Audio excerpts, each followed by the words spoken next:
Colossenses 3:13, a palavra do Senhor diz assim: suportai-vos uns aos outros, perdoai-vos mutuamente. Caso alguém tenha motivo de queixa contra outro, assim como o Senhor vos perdoou, assim também perdoai vós. Vamos ler mais uma vez? Suportai-vos uns aos outros, perdoai-vos mutuamente. Caso alguém tenha motivo de queixa contra outro, assim como o Senhor vos perdoou, assim também perdoai vós. Tem uma parábola interessante que Jesus conta de uma pessoa que devia um dinheiro, né, e era um montante muito grande a um rei. E aí o rei pediu que o homem viesse pagar essa dívida e prestasse conta. O homem se lamentou, pediu desculpa, pediu perdão ao rei, mas não tinha condição de pagar. E aí o rei teve um ato de misericórdia para com a pessoa.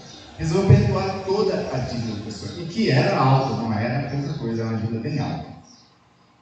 E aí aquele homem alegre por conseguir esse perdão dessa dívida, sai animado. Só que quando ele encontra mais na frente uma pessoa que devia a ele, e era uma mixaria, aí ele se aborrece.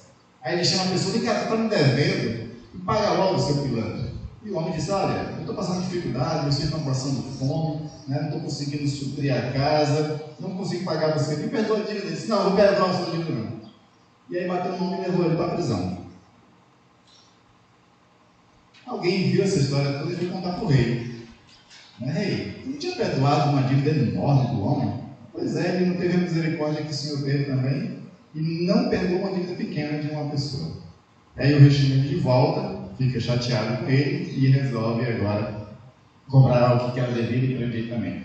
Essa parábola mostra como as coisas são discrepantes no ser humano.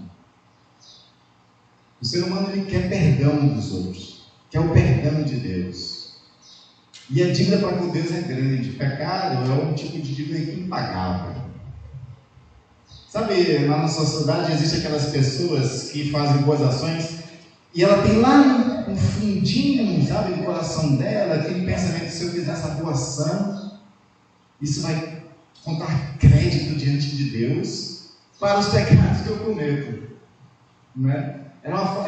Algumas pessoas têm assim, de forma irracional, inconsciente, essas coisas. Eles fazem uma boa ação como se fosse assim uma forma de compensar os seus pecados. Há muito tempo atrás, quando eu trabalhava numa empresa, eu tinha uma pessoa acima de mim, que era irmã do patrão, e de vez em quando ela se metia em dívidas, né? Ela chorava cartão de crédito para comprar jovem, para algumas coisas assim. Ela tinha um salário dela, mas ela não conseguia pagar o luxo dela, né? E aí, de vez em quando ela recorria ao pai, e aí ela mandava eu ir lá no pai, né? Ela já ligava no pai, pedia o dinheiro, né? E eu ia lá, né, pegar esse dinheiro. Naquela época não tinha Pix, não tinha essas coisas, né? Naquela época era o cheque mesmo, ou o dinheiro vivo, né? E ela mandou uma vez eu ir pegar esse dinheiro lá com ele, para ela pagar o cartão dela. E aí, quando ele me viu, né, ele puxou o cartão, o talão de cheque, começou a escrever lá e comentou comigo assim: rapaz, desse jeito eu acho que eu vou pro céu direto, né? Ele comentou comigo, sabendo que eu era crente, né? Ele fez esse comentário comigo, né? Aí eu, claro que não vou discutir teologia com ele nem nada, né? Mas eu fiquei no meu coração, né? Que engano nós temos. E porque a gente achar que faz uma boa ação, está compensando ele. Não é pagável a nossa dívida de pecado contra Deus. Não é pagável. Não tem compensação. Se Deus não perdoa, não existe outra forma de pagarmos esse pecado. É por isso que Ele precisou perdoar. É por isso que Ele resolveu aceitar o sacrifício de Jesus. Paulo usa uma expressão, e a teologia explora muito essa expressão, que chama de propiciação. Foi propício a Deus o que Jesus fez. Foi aceitável diante de Deus o que Jesus fez. E quando Deus aceita, aí Ele libera o perdão. Então todos nós fomos perdoados por Deus. E perdão é um tipo de tema de que muito se fala nas igrejas, mas pouco se pratica no dia a dia. C.S. Lewis ele diz que perdão é aquelas expressões que é fácil de falar, mas muito difícil de praticar. Né? Até entre as pessoas que cultivam a vida espiritual, a gente encontra homens e mulheres que não se beneficiam da liberdade que o perdão traz. Nós temos uma certa dificuldade em nos libertar das correntes da mágoa, da amargura, dos ressentimentos, dos rancores. A gente tem essa dificuldade disso. Aquelas pessoas que dizem assim, eu perdoo, mas não esqueço. Quando ela diz isso, lá no fundo ela está dizendo, não estou perdoando. Não estou perdoando. Porque na Bíblia, quando Deus diz eu perdoo, Ele diz eu também esqueço. Tem uma expressão linda nos profetas que o Senhor diz assim, eu lanço no mar do esquecimento os vossos pecados. Mar do esquecimento. Imagina você viajando num cruzeiro, né? Já pensou, né? Gastando assim uns milhões aí, fazer aqueles cruzeiros bonitos, aqueles transatlânticos maravilhosos. Aí você está que nem lá, o Jack Meia, como é o nome da menina?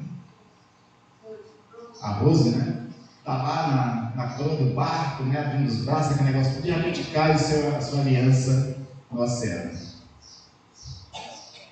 Ou cai o relógio, ou se você está girando foto e cai a máquina, o celular.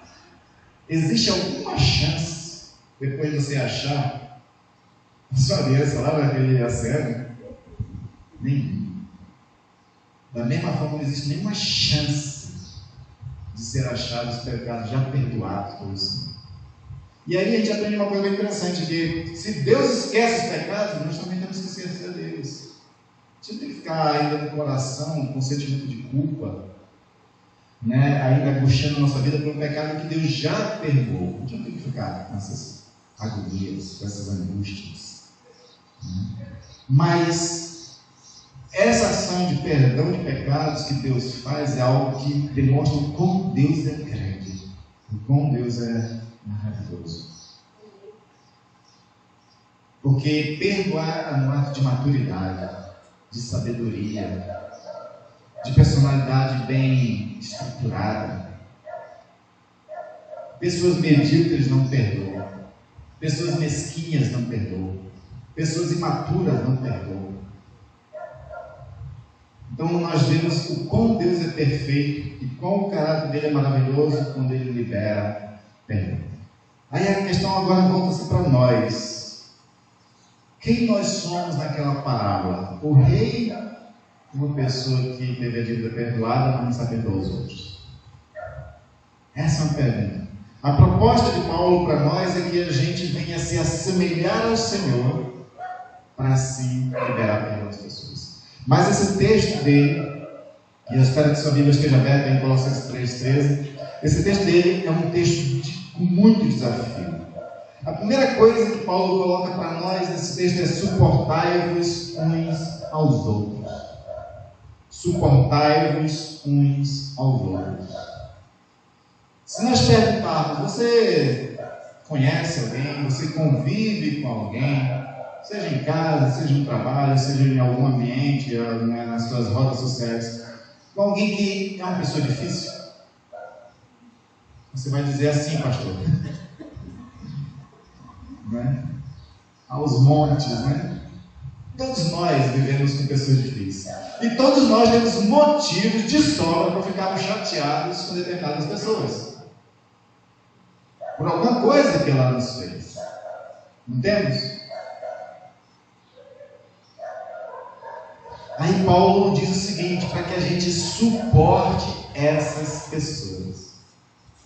E o que é suportar? Segundo o dicionário, significa servir para aquela pessoa de escora, de suporte, levando com prazer a sua carga. Suportar não é simplesmente tolerar, mas amparar o fraco para que ele se levante. Suportar quer dizer a gente aguentar e ser a escora de uma pessoa que tende a ser fraca.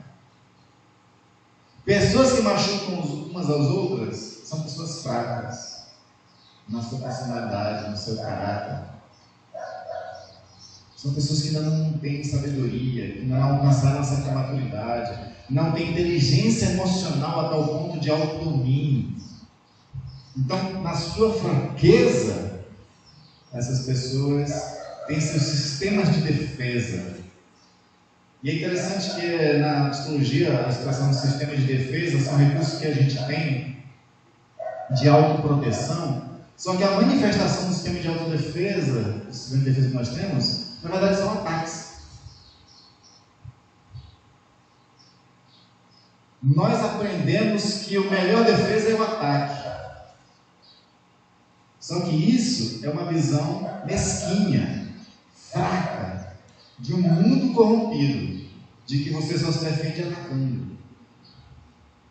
Isso servia para a lógica das guerras, mas não deve servir para as relações maduras de seres humanos.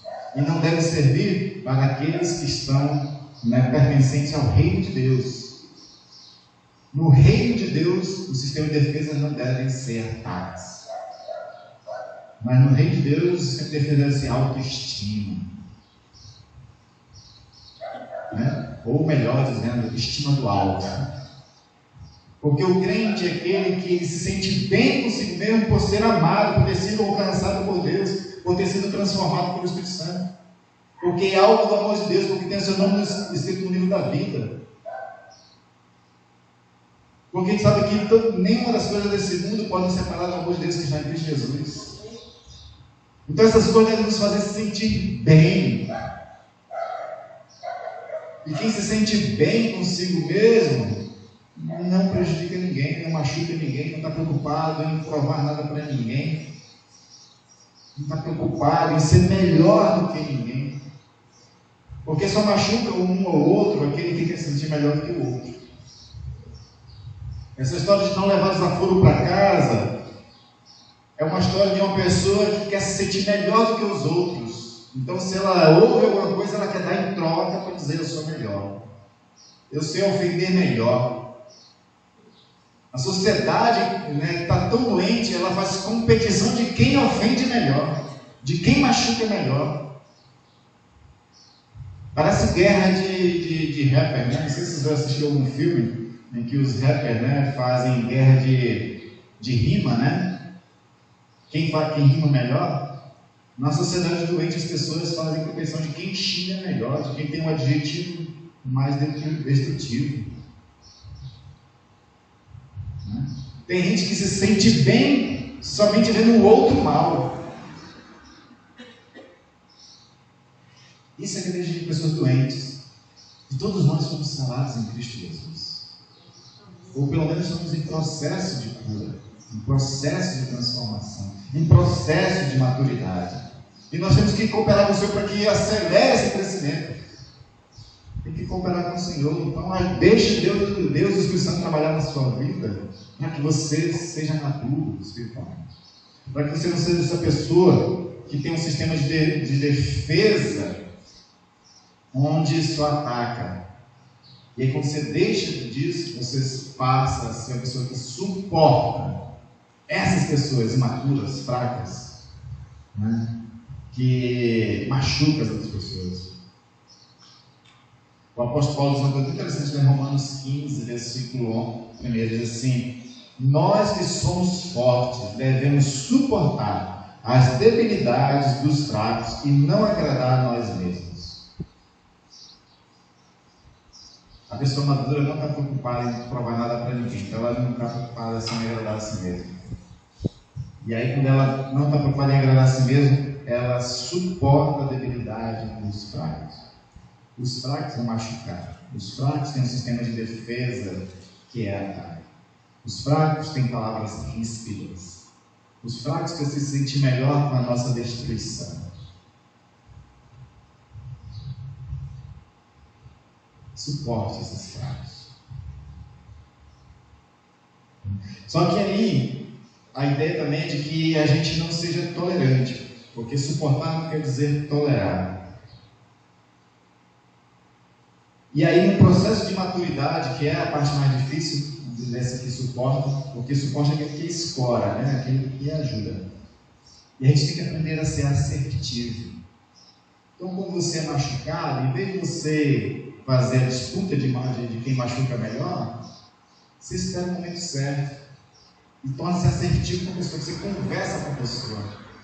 Você chega para a pessoa diz, porque na hora não adianta argumentos, né? Na hora os ânimos estão exaltados, as pessoas estão alteradas, então não adianta querer argumentar. Mas no outro momento, quando a poeira já baixou, você pode ser assertivo no sentido de chegar para as pessoas e olha, o que você disse, você nunca aponta a pessoa, né? Dizem que você nunca deve atacar a pessoa mais o problema, né? É a recomendação das empresas hoje para a resolução de conflitos. Então você, em vez de machucar a pessoa, você diz, olha, o ato que você fez me machucou. Né? Foi duro ouvir aquilo que você disse. Eu sei que você não estava no melhor momento. Eu te perdoo por isso. E aí, quem sabe, a pessoa vai cair até em choro, porque ela vai reconhecer que a vida dela está tão desgraçada que aquele momento que ela se sentia bem era quando ela estava atacando alguém. Suportai-vos uns aos outros. E aí depois Paulo fala, perdoai-vos mutuamente. Perdoai-vos mutuamente. Não basta apenas deixar de retaliar, mas é preciso também perdoar. É preciso resolver a questão. É preciso promover cura naquele relacionamento que está conturbado, naquela situação que foi conflituosa, naquela situação que gerou mágoas, gerou feridas. É necessário cura. Então, perdoai-vos mutuamente. E você sabe que o mutuamente nem sempre acontece, né? Mutuamente é quando eu perdoo o outro também me perdoa, e assim a gente fica, né, numa boa. A gente tem que ser o adulto da casa, o adulto da situação. A gente tem que esperar que o outro me perdoe. Você tem que tomar a iniciativa. Você tem que ser, né, a causa de cura. Você que tem que ser aquele que inicia o processo. Jesus disse certa vez que quando você lembra que está com problema com alguém, vai você lá com aquela pessoa. Resolva a questão. Chame ela, né, para uma reconciliação e libere perdão. Se a pessoa te ofendeu, você libera perdão. E se você foi o que ofendeu, vá pedir perdão. Sempre a iniciativa tem que ser partir de nós. Por quê? Porque nós é que somos os cristãos. Nós é que devemos espelhar o caráter de Cristo. Nós somos que temos que dar o bom testemunho do Senhor. Isso é exalar o bom perfume de Cristo, como Paulo dizia lá aos Coríntios. Exalar o bom perfume de Cristo é ter esse tipo de atitudes, que seria a atitude de Jesus Cristo para essas pessoas. Então, quando o outro não perdoa, não seja isso barreira para que você libere perdão ou se reconcilie com a pessoa. Faça a sua parte. E aí tem uma expressão que Jesus usa que é muito interessante, né? Que quando existe essa situação de conflito, vai lá, você chama a pessoa e diz assim, se você ganha o seu irmão, ele usa essa expressão. Né? A gente tem que ter o esforço de ganhar o irmão nesse processo de reconciliação. Perdoando, liberando o perdão para ele, né? Buscando a reconciliação. Os pacificadores serão chamados filhos de Deus, segundo Jesus Cristo. Então a iniciativa tem que ser sempre nossa, porque o bom testemunho tem que ser da nossa parte. Sempre. E depois Jesus continua dizendo assim, caso alguém tenha motivo de queixa contra outro. Aí a pergunta que é fácil de entender a resposta é, existe motivo de queixa? Sempre tem, né? Você sempre tem algum motivo de queixa contra alguém. E alguém deve ter um motivo de queixa contra você. Porque apesar de que você está buscando ser semelhante a Cristo, você ainda não é perfeito. Nós não somos perfeitos. A gente dá falha. Nós, mesmo amando, ou pessoas que nos amam, ainda assim somos falhos e acabamos nos ferindo, machucando, ou sendo ferido, né, e sendo machucado por alguém. Dentro de casa acontece coisas desse tipo, porque nós somos falhos ainda. Não somos totalmente perfeitos ainda. A gente está buscando. A gente está buscando essa maturidade espiritual, a gente está buscando essa maturidade emocional. Esse autodomínio da língua, principalmente, né? Tiago tem um texto extraordinário sobre o poder da língua, né? Ele usa a expressão de que a língua é como uma pequena fagulha que põe fogo em toda uma floresta, dado o poder que ela tem. Outra expressão que ele usa é do navio, né? O navio ele tem um nome que eu esqueço, que ele faz o navio mudar de rumo. Ele é bem pequeno. O leme é que fica em cima, né? Mas lá embaixo tem um outro nome.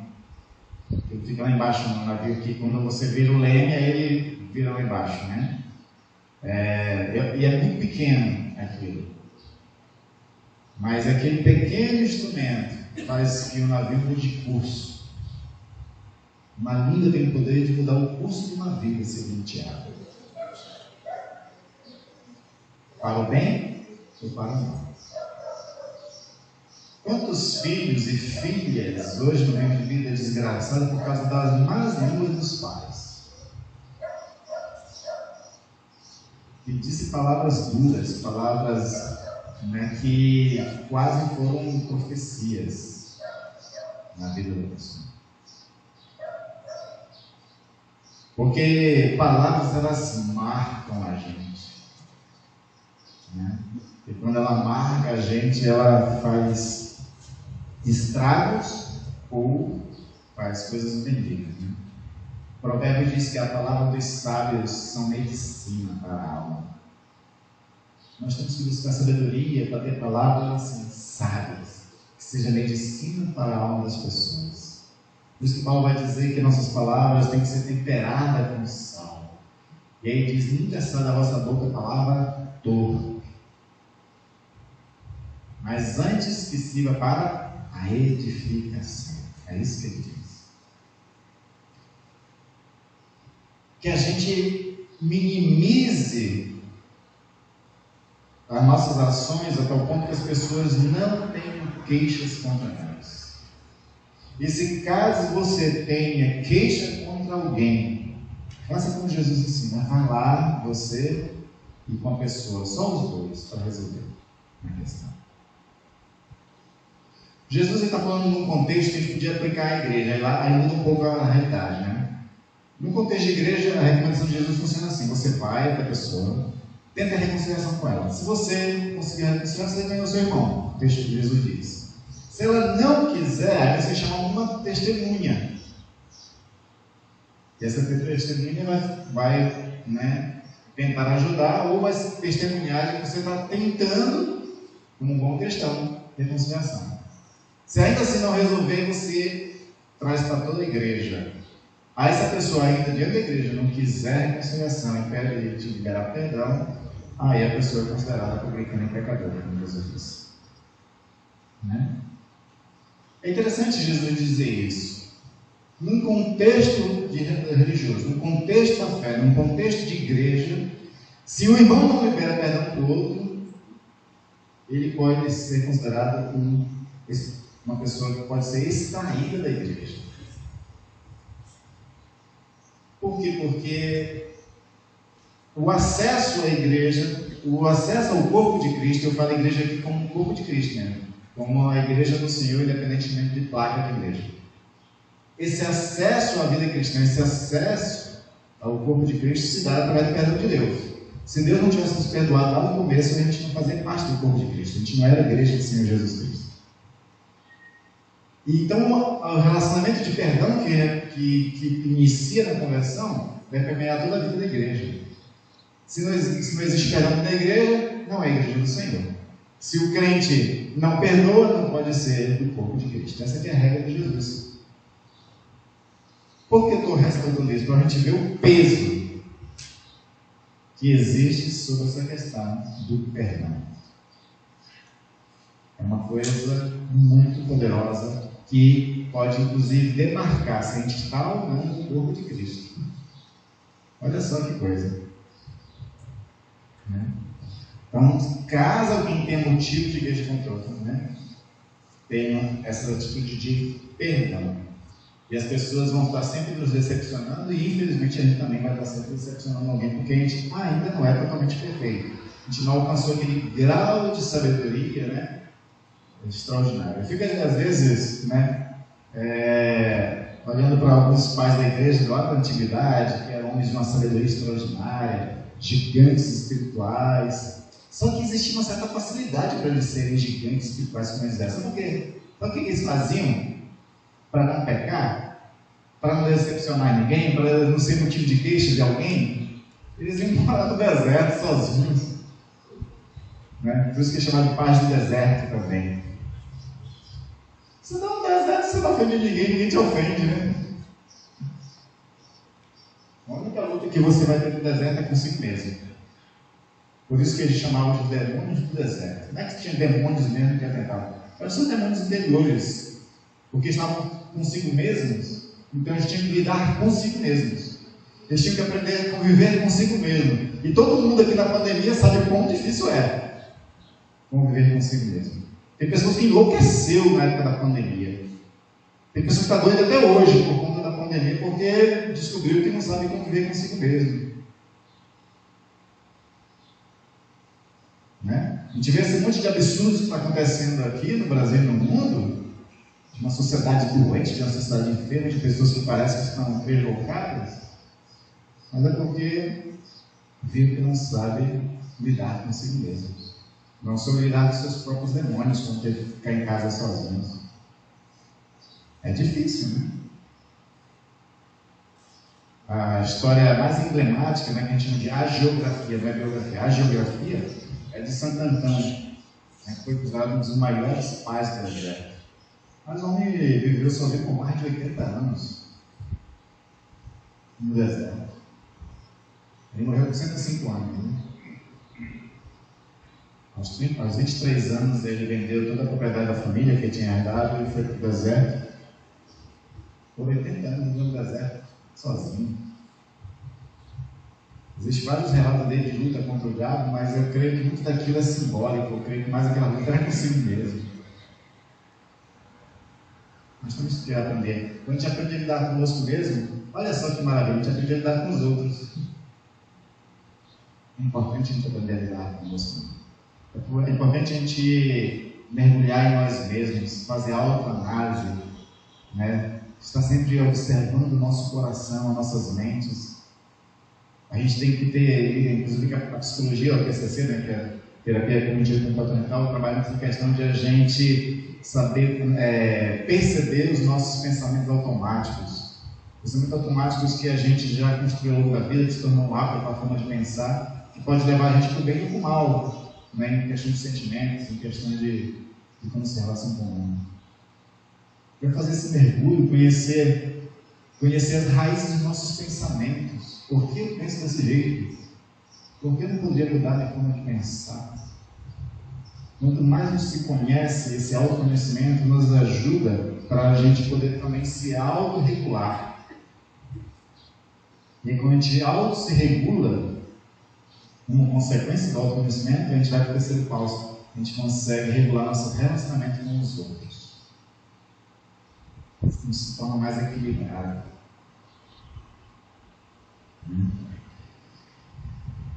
Então, nesse mundo de falhas que a gente ainda vive por conta de estar num estágio ainda de crescimento espiritual, não existe as pessoas nos ferem, a gente fere alguém, e aí a gente tem que estar sempre liberando perdão, para que a gente não deixe esse negócio prejudicar nossas vidas. E aí ele vai terminar com um exemplo maior da nossa relação entre nós e da nossa relação com Deus. Ele vai dizer: assim como o Senhor vos perdoou, assim também perdoai vós. Nossa jornada aqui é resgatar nossa imagem de Deus, que a gente perdeu com o pecado lá no Éden. Nós fomos criados seres semelhantes ao Pai. E aí nós temos que resgatar essa semelhança. E uma das características da semelhança do Pai é que Ele é um Deus que perdoa. Nós temos também que perdoar. O exemplo que Paulo dá aqui é poderoso. Assim como o Pai vos perdoou, também perdoai vós. Ele não bota um outro comparativo, bota o comparativo daquele a quem nós temos que imitar, a quem tem que ser semelhantes, aquele quem realmente norteia a nossa vida, que é o Senhor. E aí, quando você coloca Deus como parâmetro para as suas ações, você não tem mais desculpa. Porque uma das habilidades que nós, seres humanos, temos é de arrumar justificativa para os sentimentos ruins que a gente tem. Né? A gente se justifica de tal forma, para quê? Para que a gente não tenha aquele conflito de consciência de dizer, não, estou errado. A gente não gosta de estar errado, né? A gente gosta de estar certo. Então a gente precisa de um argumento, de uma justificativa para dizer, eu estou certo em ter raiva do outro. Eu estou certo em poder dar ao troco. Eu estou certo em poder, né, e tenho uma autoridade de vingança. A gente arruma essas justificativas de forma inconsciente, é automático. O cérebro faz isso por nós, assim a gente, né, aperta qualquer botão. A gente perde todo o argumento de autojustificação quando o parâmetro é Deus. Porque aí não tem mais. Não tem mais. Não tem importante, né? Quando o parâmetro é Deus, obedeça. Quando o parâmetro é Deus, você tem a reta certa, você tem um caminho certo, você tem a forma certa de agir. Então Deus, ele começa esse processo de ser Deus perdoador, perdoando nossos pecados anteriores, tornando eles cancelados na cruz de Cristo. Aí vem um segredo interessante que Jesus nos ensina. Que todos os nossos pecados foram lançados lá no alto do esquecimento até o dia da sua conversão. Depois da sua conversão, você vai continuar pecando, não vai? Aí para esses serem perdoados, você tem que liberar perdão dos outros. Por quê? Os pecados depois da conversão podem ser retidos, ou seja, podem ser não perdoados, se você não perdoa o pecado dos outros. E a gente diz isso todo domingo. A gente sabe disso. Quando a gente faz a oração do Pai Nosso. Perdoa nossos pecados assim como nós perdoamos os nossos devedores. É que a gente não continua, mas Jesus explica depois. Porque aqueles que perdoarem os pecados, muitos outros terão seus pecados perdoados. Aqueles que não perdoarem terão seus pecados retidos. Olha só que coisa. Né? A pessoa, você está numa situação com Deus em que seu pecado não é perdoado. Se o pecado não é perdoado, nem uma oração mais passa do teto. Aí você pode fazer sacrifícios para pedir bênção de Deus para alguma coisa, não vai funcionar. Aquele vai acumulando, né, as bênçãos para Deus liberar. Enquanto tiver os pecados, não, você está com seus pecados retidos, você não ter perdoado alguém, vai estar ali um monte de pecados, de bênçãos também retidas. No dia que você perdoar, aí libera todas as bênçãos. Quem sabe Deus tem um monte de bênção retida para te dar, mas ainda não liberou por conta de falta de você se reconciliar com Ele. Eu vi isso acontecer na vida de um pastor. O pastor teve um certo problema com uma igreja, principalmente com o conselho, saiu brigado com o conselho de uma igreja, da igreja saiu brigado com o conselho, e passou anos penando. Anos. Nenhuma porta de igreja mais abria para essa pessoa. Nenhuma bênção estava acontecendo. Era uma dificuldade atrás da outra que estava passando. Até que um dia ele entendeu que ele precisava se reconciliar com aqueles irmãos. Quando ele fez isso, na sequência abriu a porta de igreja para ele e começou as bênçãos de corregedor.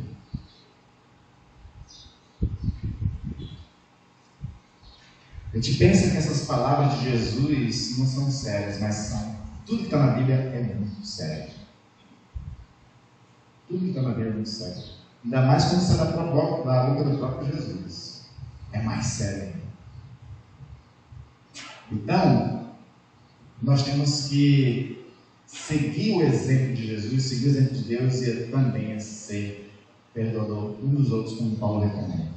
E aí, para a gente encerrar, né, eu estava vendo na internet, eu já sabia disso, mas procurei na internet melhor para entender essa questão. Às vezes, o sentimento de culpa e a falta de perdão pode gerar problemas cardíacos, úlceras, depressões, nódulos e até mesmo tumores. São doenças que podem ser causadas por sentimento de culpa, por sentimento de alguma coisa que está ali, uma mágoa ou um negócio não resolvido. Já dizia Freud lá atrás, né, que quando a boca não fala, o corpo responde. Né? Então nós precisamos ficar livre dessas doenças por conta de pecados ou de situações não resolvidas e não perdoadas. O perdão é a asepsia, essa é uma expressão do Hernando Dias Lopes. Ele diz assim, o perdão é a asepsia da alma, a faxina da mente, a cura das memórias amargas. Vou repetir que é bonito isso, né? Ele escreve bem, né, o Hernando Dias Lopes. O perdão é a asepsia da alma, a faxina da mente e a cura das memórias amargas. Perdoar é ficar livre e deixar as outras pessoas livres. Se sente mais leve, se sente mais dilatado quando você perdoa. E isso faz com que você desative as reações defensivas, bélicas das relações. E aí você consegue restaurar a alegria das convivências com as pessoas. Você consegue restaurar as amizades. E você se sente bem e consegue ser instrumento de Deus para abençoar pessoas. As pessoas amargas, rancorosas, ressentidas, não conseguem ser bênção para ninguém. E ainda está causando mal para si mesmo. São pessoas ranzinhas sempre, tristes sempre, depressivas sempre, de mau humor sempre. Não se libera, né? E aí, como Jesus disse, aquela última recomendação que ele dá, né? Se você está indo ao altar, levar a tua oferta e lembrar que tem alguma coisa do seu irmão, vai lá resolver. Então, que o Espírito Santo fale ao seu coração se tem alguma coisa que precisa ser resolvida com alguém. E aí cresça no seu cristianismo, cresça nessa sua maturidade cristã e tenha a prática de perdoar, de liberar perdão e de pedir perdão também. Colocando, né, o orgulho no bolso e tendo coragem, né, de confessar, errei, preciso do seu perdão. Amém? Pai querido, muito obrigado, Senhor, pela tua palavra, Senhor, que nos ensina a ser semelhantes ao Senhor, que é um Deus de perdão. E graças a Ti, ó Deus, Tu és um Deus de perdão. Porque se nós não tivéssemos nossos pecados perdoados, o que seria de toda a humanidade? Seria com certeza uma criação, a criação como um todo, e nós todos seríamos vivendo um caos, vivendo uma situação muito difícil de viver nesse mundo. Mas porque o Senhor nos liberou perdão, a gente pode encontrar a alegria da salvação, a alegria de ser do Senhor, de ser seu filho, a alegria de uma esperança futura e a alegria de poder ser instrumento dele. Muito obrigado, Senhor, pelo seu perdão. Nos perdoa, Senhor, nossos pecados e nos ajuda, Senhor, a reconhecer quando temos falhado diante de alguém, para pedir perdão também, ou de liberar perdão para alguém que nos machucou. Trabalha isso em nossas mentes, nossos corações, ó Deus, e nos ajuda a ter a subir de nível na nossa maturidade espiritual, praticando esse que é uma das maiores virtudes do Senhor. Obrigado, Pai, que abençoe os servos e servas, em nome de Jesus. Amém. Nos pede até Cristo. Pai nosso, que estás no céu, santificado seja o teu nome. Venha a nós o teu reino, seja feita a tua vontade, assim na terra como nos céus. O pão nosso de cada dia nos dai hoje, e perdoa as nossas dívidas, assim como nós perdoamos os nossos devedores. Não nos deixes cair em tentação, mas livra-nos do mal, pois teu reino, o poder e a glória para todo sempre. Amém. Que o Senhor de perdão, que o Senhor de graça, de misericórdia e compaixão levante o rosto sobre você e tenha misericórdia de você. E que durante toda a semana Ele te acompanhe, dando vitória sobre as suas lutas, sobre as suas tribulações, de curando das enfermidades e fazendo de você mais do que vencedor, mais do que vencedor. E você, na fé que tem em nosso Senhor, conte com a graça do Senhor Jesus Cristo, com o amor de Deus e com as consolações do Espírito Santo até a sua vida. Amém. Amém.